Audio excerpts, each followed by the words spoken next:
classic situation that we had back at church. It's been 3 years now, maybe, coming up to 3 years. Yeah, you see, in church, we fight a lot of spirits. We fight a lot of demons. We cast out demons. We have many people that get delivered. We pray for them, and that's part of the ministry. But this case, I believe, it would help people that call themselves modern, because it comes into the modern areas.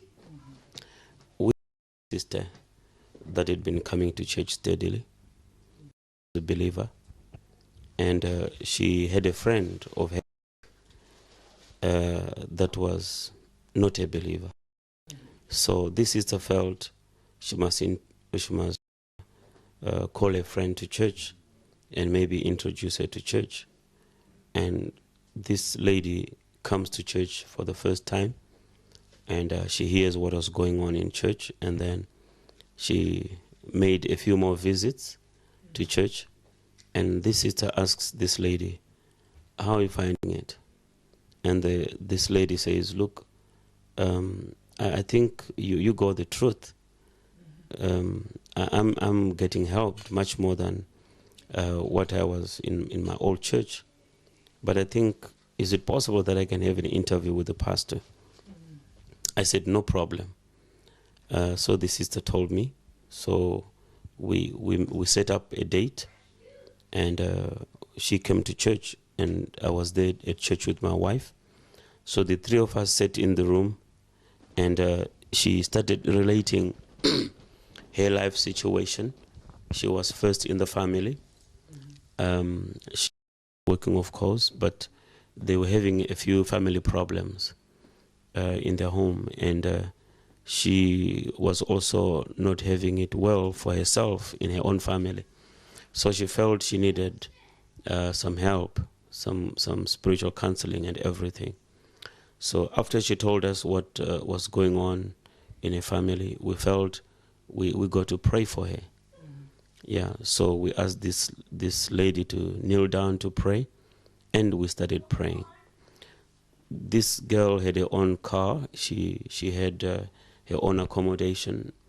Now, I can say she was supporting herself in everything that she was doing. She was not like somebody who was depending on other people. So she was like, maybe we can say she was well-to-do. Then, while we were praying, after a few minutes, this girl collapses or falls down to the ground, and she started making sounds and noises. And we knew it's a demon that is manifesting in this girl. And we started praying and casting out this demon. And this demon at one time says, "Look, you are burning me, I must go." And we told this demon, "Hey, you just have to go and leave this girl alone." And the demon answered, says, I can't go back, even though I want to go back. But grandfather of this girl sent us, or sent me rather, to come stay in this girl. So I got no other accommodation if I leave this girl. I said, "Go back to where you came from." And the demon answered, says, "Even if I want to go back, we got no more space. There are too many of us there." Yeah, so we kept on rebuking this demon. And finally the demon says, "I'm going." And then somehow I told the demon, "You must collect everything that belongs to you from this girl, because you mustn't leave anything on this girl again." He says, "Okay, give me time to claim all that belongs to me, so that she must give me everything that belongs to me, then I'm going." And she says she knows this pink blanket that she enjoys, moving around with, and sometimes laying on her bed. Says that thing, we gave it to her from home. It came like a gift to her, but she likes it very much. She doesn't know why she likes it, but that is what we gave her. And the demon goes on to say, we want to ruin her life. We were sent to ruin her life, and we gave her a boyfriend. This boyfriend was a divorcee, had his own child, but this demon says we set it up because we wanted to destroy her life. And she says, then we started using this boyfriend to buy her a lot of things that will make her not think of church again.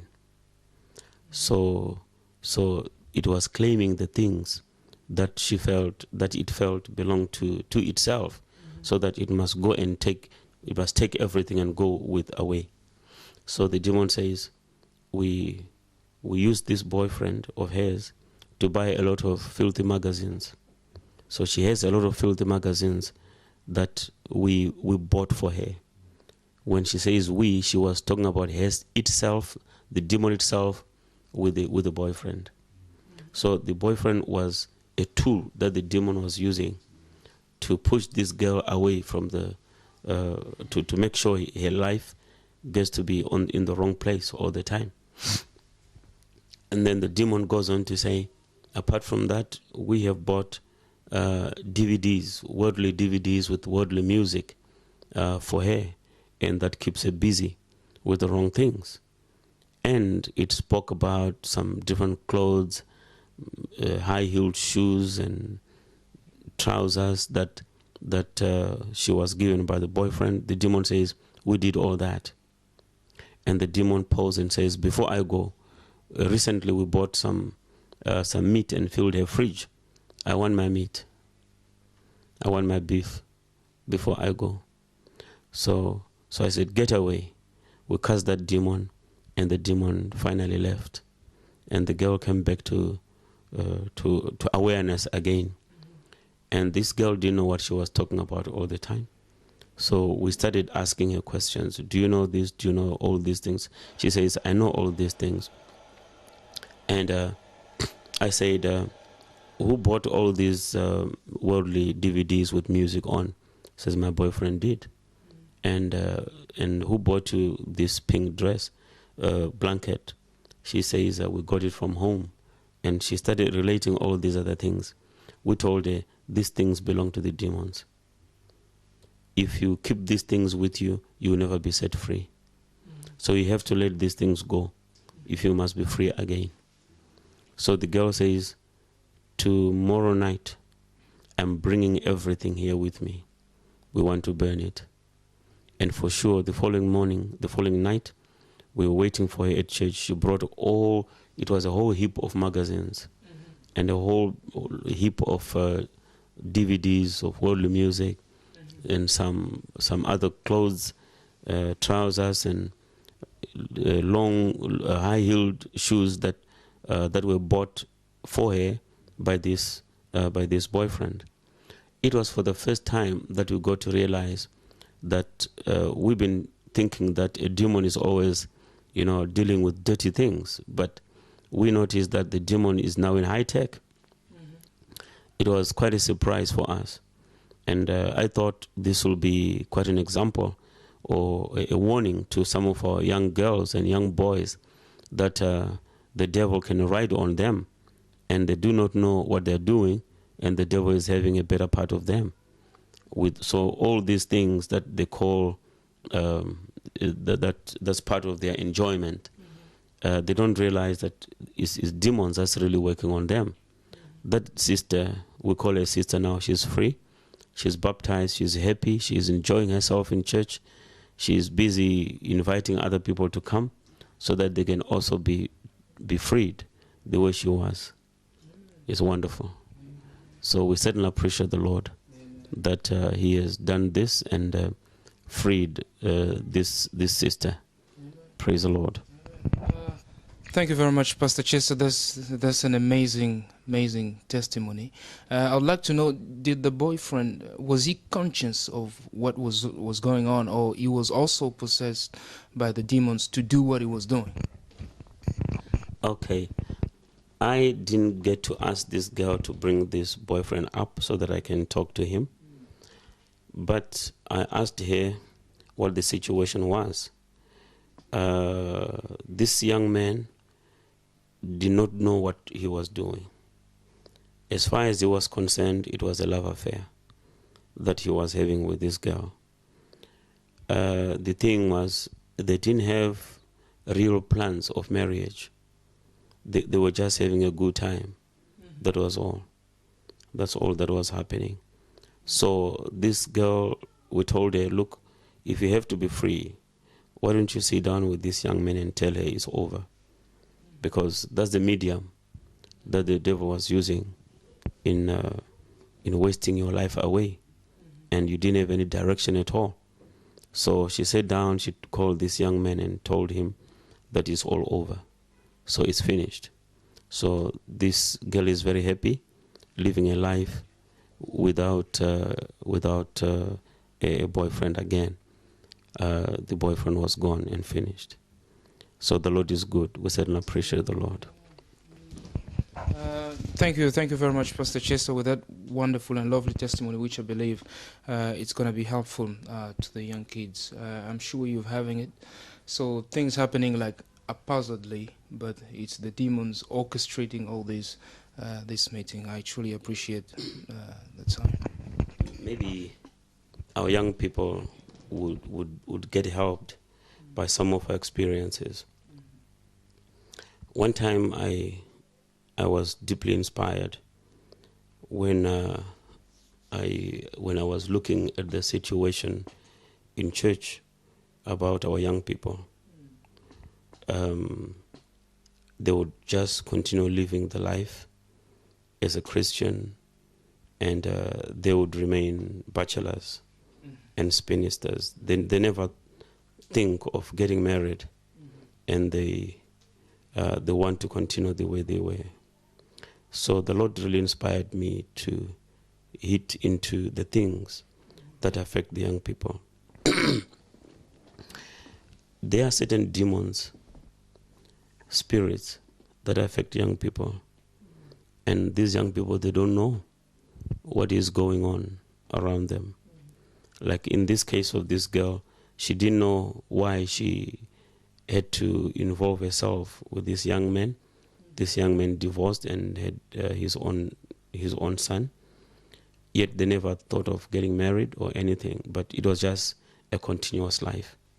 Many times in church, you would find that young people get involved into mischief.